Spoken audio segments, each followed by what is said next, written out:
Why is that guy on fire? Shut up, Larry!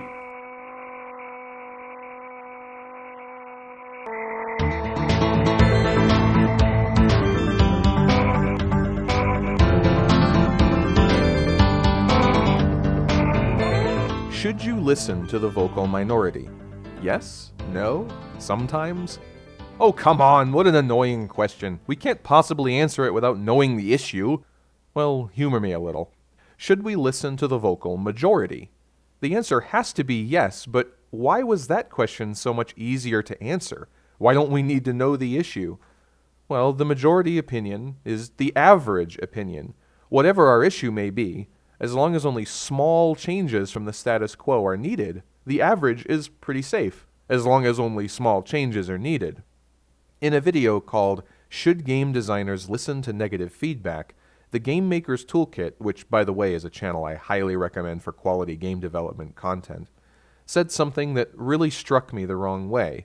1. Don't listen to a vocal minority. Now, before you say I'm cherry-picking, I know they didn't mean it as an absolute, and I'm not trying to hold them responsible for people who do, but this kind of statement is used too often to shut people up. Your opinion doesn't matter, your vote doesn't matter because you're just one person. If you're not careful, it can be one of the most evil things you can say. Yeah, I went there. The answer to this question is of course yes. The reason science works is because it is constantly challenging itself. Challenges to mainstream science, even the ones that end up being correct, never start out as a majority. This might seem inconvenient, but it works. So yes, feedback that goes against what you want to believe, against the majority, is extremely important. We don't need any more excuses not to listen to it, history tells.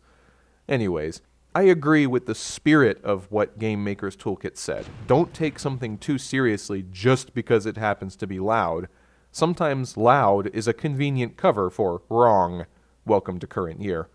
Not sweating the small stuff is pretty good advice, especially if you've used the internet before.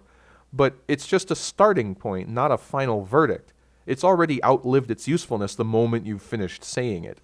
Literally, every good idea starts out as a minority. You, the scientist, the artist, the developer, the creator, are a minority. Your followers might have thousands or millions-fold more total man-hours invested than you do. First of all, it's a challenge to determine what the majority view even is.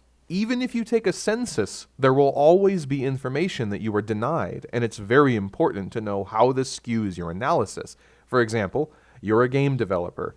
Every person currently playing your game is, in a sense, voting their approval simply by playing it. Even a census isn't going to capture the opinions of players who have quit the game. Approval is always going to be overrepresented among current players. Welcome to Survivorship Bias. Veritasium did a presentation on exactly this. During World War II, the Royal Air Force was trying to decide where to add armor to their bombers to achieve the greatest protection. Intuitively, you might look at the surviving planes and armor the places with the greatest damage taken from anti-aircraft fire, but this is not the right choice. The places with the least damage need the most armor, because there are no surviving planes with damage in those areas. Imagine that one bomber made it back with extensive damage to its vital areas, and its crew tells its story about how they barely survived. They are the vocal minority, and they are absolutely right. We're not always so lucky to have a vocal minority. In video game forums, for example, the loud minority could be the rare remnants of a large group. For some reason, they would rather vent on a forum than just disappear. The majority of player ideas are bad ideas, you say? Sure, so are the majority of developer ideas. The majority of ideas are bad ideas. But it's not because of how many people have them. I mean, if you're trying to figure out what kind of pizza to order, fine. But if you're the pizza place and you want customers to keep coming back without needing a special every week, you need to think outside the bell. Game Maker's Toolkit has another video called How Game Designers Protect Players from Themselves, in which they talk about how players can optimize the fun out of games. The majority of players don't automatically realize that the direction they want to steer the game might not be in their own interest. This doesn't mean you should ignore them, it just means reason is more important than popularity. If you only listen to the majority, you end up with an average game, or worse. You abandon what made your game special in the first place. Consider the extreme. What happens if you don't listen to feedback at all? Or heck, what if you purposefully go against all the feedback you get and try to make things worse? Eventually, most who disapprove will leave. Now take your census and get your imaginary 99% majority approval. High approval could be a result of not appealing to people. Let that sink in. Half the population of the United States has completely pieced out of democratic elections, even the presidential ones. And do you think the remaining voters approve of the options they have?